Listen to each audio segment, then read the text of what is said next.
زيديني يا أحلى نوبات جنوني، زيديني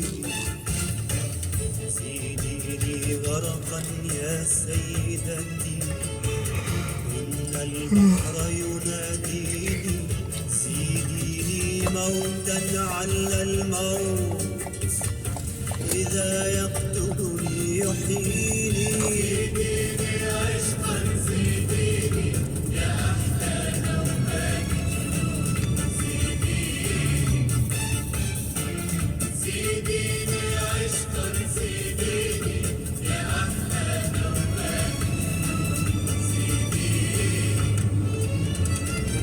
ويا أحلى امرأة بين نساء الكون،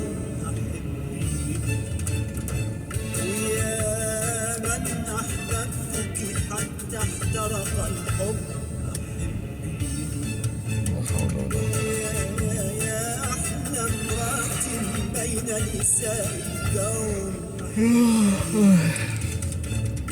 يا من أحببتك حتى احترق الحب أحبي، إن كنت تريدين السكن أسكنتك في ضوء عيوني، بين نساء الكون أحبيني، يا من أحببتك حتى احترق الحب أحبيني، إن كنت تريدين السكن أسكنتك في ضوء عيوني، وحبك خارطتي، حبك خارطتي ما عادت خارطة العالم تعنيني، وحبك خارطتي، حبك خارطتي ما عادت خارطة العالم تعنيني، أنا أقدم عاصمة للحزن وجرحي نقش الفرعون، وجعي يمتد كسرب حمام من بغداد إلى الصين، زيديني عشقا زيديني يا أحلى نوبات جنوني، زيديني عشقا زيديني يا أحلى نوبات جنوني، زيديني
أشعر بالخوف من المجهول فآوي، أشعر بالخوف، أشعر بالخوف من الظلماء فضمني، أشعر بالبرد، أشعر بالبرد، أشعر بالبرد فغطيني غطيني وظلي قربي غنيني، فأنا من بدء التكوين أبحث عن وطن لجبيني، عن حب امرأة يأخذني بحدود الشمس ويرميني، زيديني عشقا زيديني يا أحلى نوبات جنوني، زيديني وزيديني عشقا زيديني يا أحلى نوبات جنوني، زيديني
أعطوا جميع شراييني سيدي سيدي سيديني عشقا سيديني يا أحلى نومات جنوني سيديني سيديني عشقا سيديني يا أحلى نومات جنوني سيديني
چی میخوام میرسم به هر چی میخوام میرسم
سلام همگی سلام ای زندگی سلام ای زندگی سلام ای عزیزای دلم یه روزی ای پر از پرستوها بار بشه باز ای عزیزای دلم یه روزی سبزی رو باغچه ها چادر بشه باز ای عزیزای دلم دوباره قصه ها از دلمون رونده میشه ای عزیزای دلم یه روزی غزلای مهرمون خونده میشه سلام سلام سلام سلام همگی سلام همگی سلام ای زندگی سلام ای زندگی سلام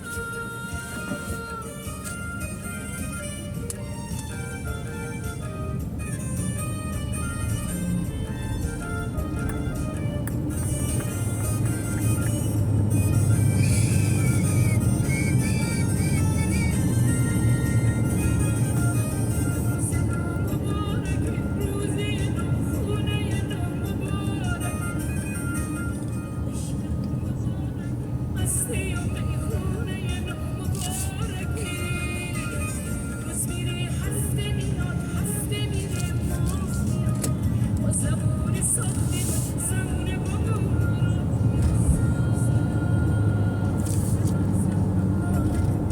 همگی سلام همگی سلام ای زندگی سلام ای زندگی سلام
Hello, how are you?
And I would nod my head sagely, pretending that I knew exactly what they were talking about, but really had no idea other than it was very, very long.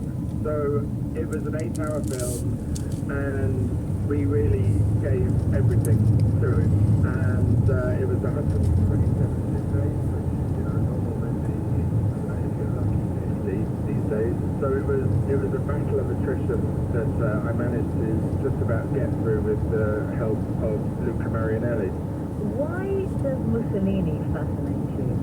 I guess, you know, when we were younger, we would go on kind of political marches and so on, and we would use the word fascism quite a lot liberally, you know, to describe any sort of authoritarian figure, but didn't really understand what the word meant, especially in the context of, you know, the last 8 years, where it's a word that's been used often again. So I felt it was important to try and understand what fascism meant, and so that I could think about it with some kind of responsibility, I guess. Apart from all the dreadful things Benito Mussolini was, he was also, according to what I've learned from your series, charismatic, contradictory. He was a seducer. Was there ever, in your mind, a danger of glorifying him? Yeah, There was, very much so, and that's something that Luca Marinelli and I, the actor who plays Mussolini, and I talked about a lot.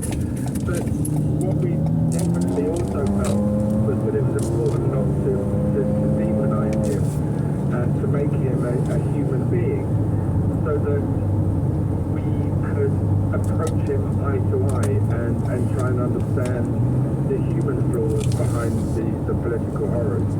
How did you and Luca unlock your version of Mussolini? Was there a particular moment or a time that brought your Mussolini to life?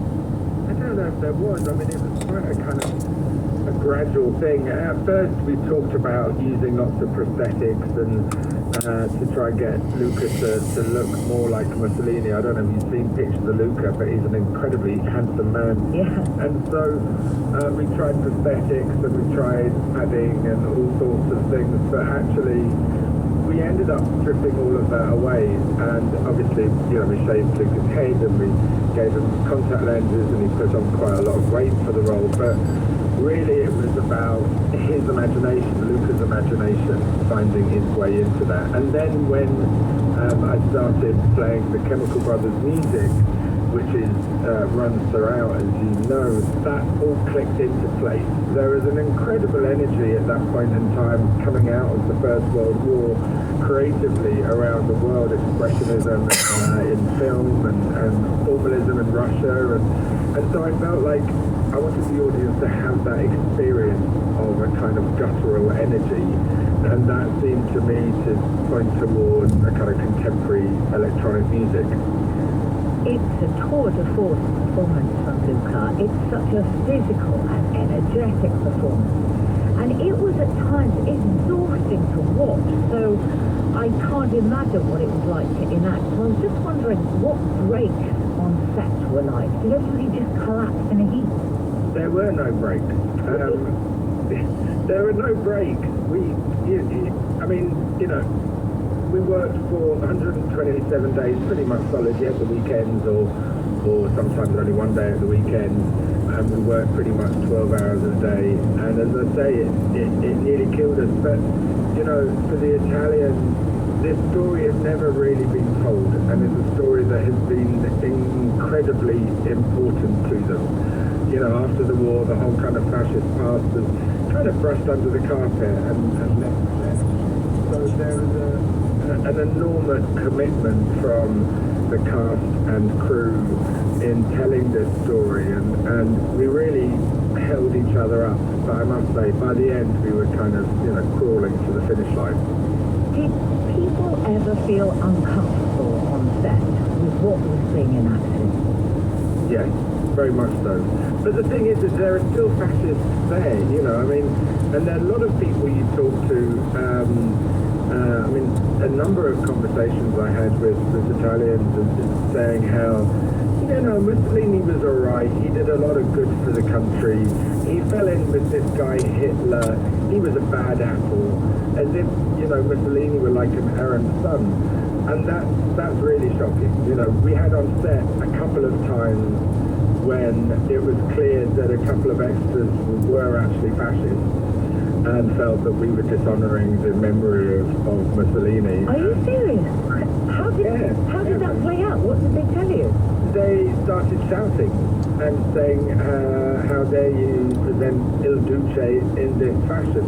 And that was, you know, really uncomfortable, and they were told that they could either stay or leave, but they had to take part. And conversely, we had a couple of occasions where very staunch socialists were also offended by what we were doing. And that was equally, maybe not quite so uncomfortable, but yeah.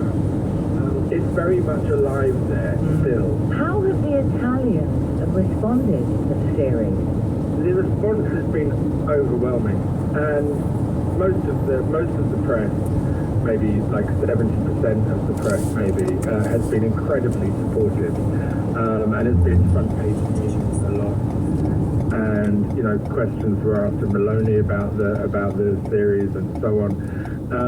Giorgia Meloni, the current Prime Minister of Italy. Yes, but then there's also that other 30% that have damned it. and they're obviously the right-wing press who are very unhappy with the far-right press who are very unhappy with what we've done.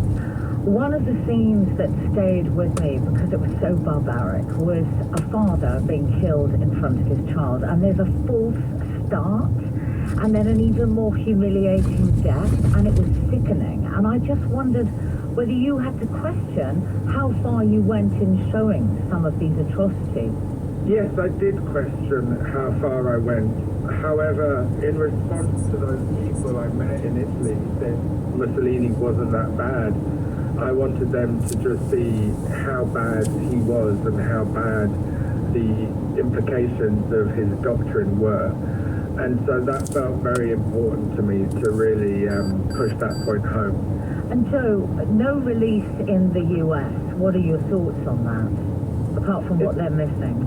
It's interesting. I mean, I think that one streamer, when we were over there presenting the show, one streamer, a very large one, said that they felt the show was too controversial for them, which really shocked me because I think what they were saying was that anti-fascism is controversial in America now. So I questioned when anti-fascism had become controversial, because as far as I remember, you know, our grandfathers or great-grandfathers died in their millions fighting against fascism in the Second World War. So are their actions now controversial? I find it shocking. There's a lot of suggestions that Hollywood is kind of very liberal and so on, and as individuals they are.